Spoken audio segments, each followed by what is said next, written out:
जय हिंद। नमस्कार मेरे प्यारे साथियों, मैं आयुष आप सभी का एक बार फिर स्वागत करता हूं आपके अपने परिवार एग्जाम विद्यालय पर। देखिए साथियों, आज हमारी पॉलिटी की दूसरी क्लास है जिसमें मैं आपको आज पॉलिटी का इंट्रोडक्शन बताऊंगा। माफ कीजिएगा, आज आपको पॉलिटी का सिलेबस समझाया जाएगा। कल वाली हमारी जो क्लास हुई थी उसमें मैंने आपको पॉलिटी का बेसिक इंट्रोडक्शन बताया था और कहा था कि आज से हम लोग अपने सफर की शुरुआत कर रहे हैं और पॉलिटी का सिलेबस डिस्कस करने के बाद हम आगे अपने सिलेबस को कंटिन्यू कर देंगे। ठीक है, देखिए मैंने आपको दोस्तों बताया था कि हमारे पॉलिटी के अंदर टोटल 22 भाग हैं और हमको सभी भागों को स्टेप बाय स्टेप कवर करना है। ठीक है, तो अभी मैंने आपके लिए 11 भाग रेडी किए हैं और 11 भाग आपको अगली वीडियो में प्रोवाइड कराए जाएंगे। और इन 22 भागों को समझने के बाद हम भाग 1 से अपने सिलेबस की शुरुआत करेंगे और स्टेप बाय स्टेप अपने सभी सब्जेक्ट्स को कवर करना शुरू कर देंगे। तो आइए दोस्तों, देर ना करते हुए अपने चैप्टर पर चलते हैं। जो हमारा आज का टॉपिक है, हमारा आज का टॉपिक है संविधान के भाग। ठीक है, जैसा कि मैंने आपको कल की वीडियो में बताया था कि हम संविधान को हम लोगों ने टोटल 4 पार्ट में डिवाइड किया हुआ है। पहला भाग है हमारा जो पार्ट है वो है संविधान के भाग। दूसरा भाग है हमारा संविधान की अनुसूचियां। तीसरा है आर्टिकल्स और चौथा है सोर्स। यानी कि संविधान को हमें टोटल इन 4 पार्ट को कवर करना पड़ेगा। ठीक है, तो हमारा सबसे पहला वाला पार्ट है संविधान के भाग, जो हम आज शुरू कर रहे हैं। टोटल हमारे 22 भाग हैं जिसमें से मैंने आपके सामने 11 भाग लिखे हुए हैं और 11 भाग हम अगली वीडियो में आपको पूरे कवर कराएंगे। ठीक है, तो ज्यादा टाइम व्यर्थ नहीं करेंगे और अपने सीधे टॉपिक पर आते हैं। देखिए, हमारे संविधान के भाग में जो हमारा सबसे पहला भाग है वो है पार्ट 1, जिसमें है संघ व इसके राज्य क्षेत्र। ठीक है, यानी कि भाग 1 में हमको सभी राज्यों के बारे में जानकारी दी गई है कि कौन सा राज्य कब बना, किन किन राज्यों से अलग होकर बना, कब कब बना।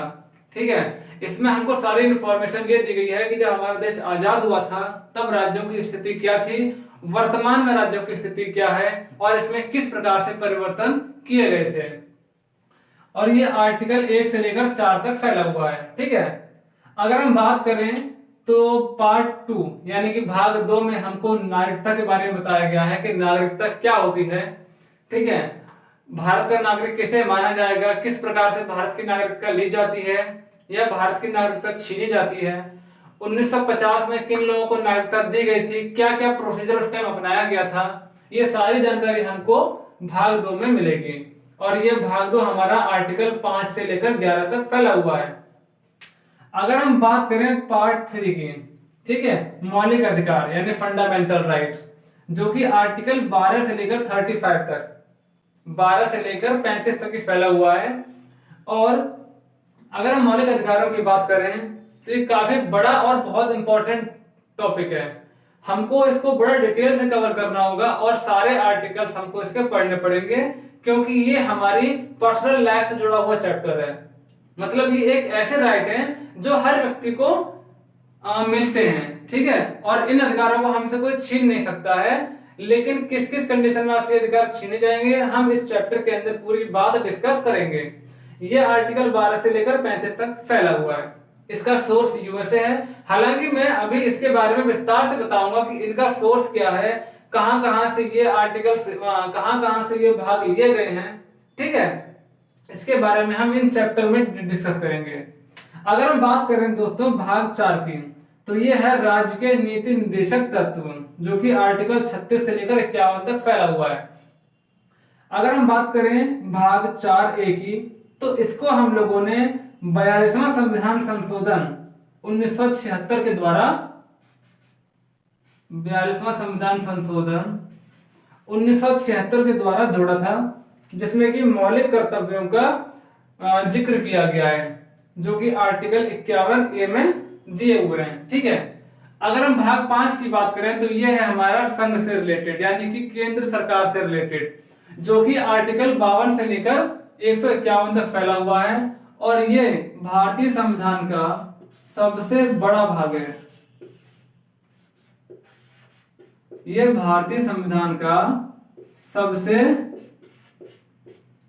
बड़ा भाग है। ठीक है, उसके बाद हमारा आता है भाग 6, जिसमें राज्य के बारे में बताया गया है, राज्यों के बारे में, राज्यों की क्या क्या स्थितियां होती हैं, यानी कि राज्यों के बारे में फुल कंप्लीट डिटेल आपको इस भाग 6 के अंदर मिल जाएगी, जो कि आर्टिकल 152 से लेकर 237 तक फैला हुआ है। ठीक है, अगर हम बात करें भाग 7 की, तो दोस्तों ये भाग 7 प्रेजेंट में क्या है, नील है, यानी कि समाप्त हो चुका है, खाली है।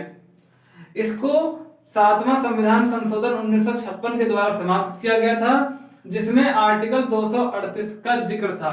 ठीक है, लेकिन इसे अब समाप्त कर दिया गया है। और इस आर्टिकल 238 में खंड बी के राज्यों का जिक्र था। मैं मानता हूं कि आपको ये बात अभी बिल्कुल समझ में नहीं आएगी कि खंड बी के राज्य क्या होते हैं। तो जब आप भाग 1 पढ़ेंगे तो इसमें राज्यों के बारे में पूरी डिटेल दी गई है, तो वहां आपको पता लग जाएगा कि भाग यानी कि खंड बी के राज्य क्या होते हैं, जिनको भाग 7 में रखा गया था, लेकिन इनको 7वां संविधान संशोधन 1956 के द्वारा समाप्त कर दिया गया। ठीक है, अब आता है हमारा भाग 8, यानी कि संघ शासित राज्य, मतलब वैसे राज्य जहां पर किसी राज्य सरकार का नियंत्रण ना होकर सीधा केंद्र का वहां पर नियंत्रण होता है। ठीक है, वहां पर क्या कहते हैं, उपराज्यपाल या प्रशासक के माध्यम से केंद्र सरकार अपना कंट्रोल रखती है। यह आर्टिकल 239 से 241 तक फैला हुआ है। हालांकि पहले ये आर्टिकल 242 तक था, लेकिन अब आर्टिकल 242 को समाप्त कर दिया गया है। ठीक है, अब आता है हमारा भाग 9, 73वां संविधान संशोधन 1992 के द्वारा इसको जोड़ा गया था, और ये पंचायतों से रिलेटेड है, जो कि आर्टिकल 243 से लेकर आर्टिकल 243 ओ तक फैला हुआ है। काफी बड़ा चैप्टर है ये, और इसमें 16 आर्टिकल्स आते हैं। वैसे आपको 16 आर्टिकल्स पढ़ने नहीं है, सिर्फ उन्हीं आर्टिकल्स पर फोकस करना है जो हमारे एग्जाम के पॉइंट ऑफ व्यू से इंपॉर्टेंट है।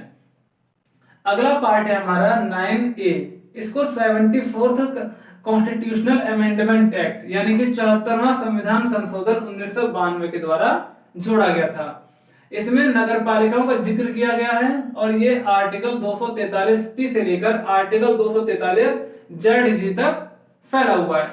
ठीक है, अगला है हमारा भाग 10, जो कि अनुसूचित और जनजाति क्षेत्र से रिलेटेड है, और ये आर्टिकल 244 में इसके बारे में बताया गया है। ठीक है, यानी कि इसमें उन जनजातियों के बारे में बताया गया है जो भारत की मुख्य जनजातियां हैं, जो मतलब इनकी एक अलग विशेषताएं होती हैं, इनके रहन सहन की, इनका खाना पीना, इनकी जीवन शैली हम लोगों से बिल्कुल अलग होती है।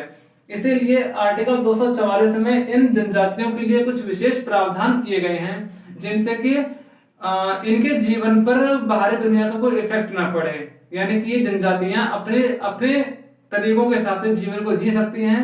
इसमें कुछ विशेष बातों का इनको जिक्र किया गया है। एक प्रकार से बोले तो इनको कुछ विशेष छूट दी गई है।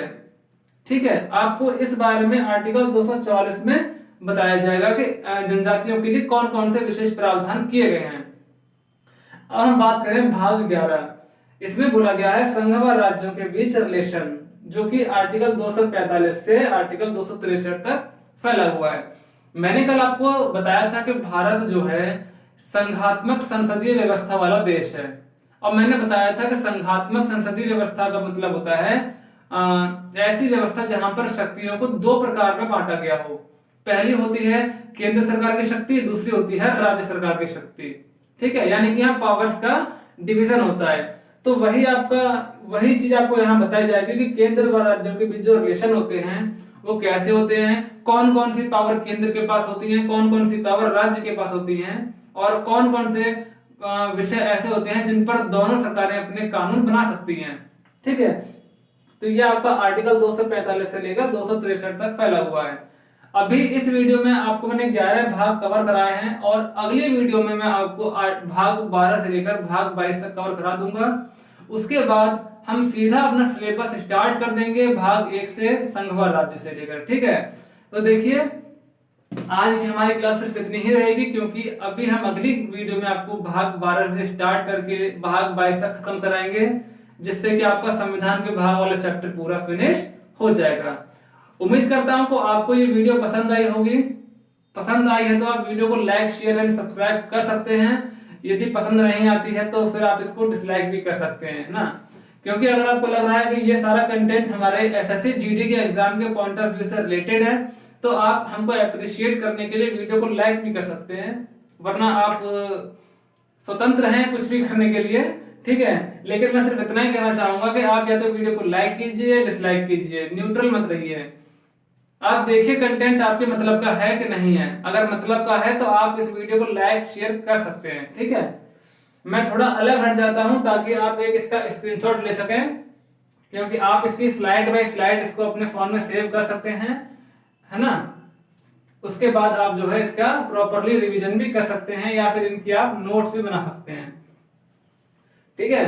तो मेरे साथियों, उम्मीद करता हूं कि आज आपको ये वीडियो पसंद आई होगी।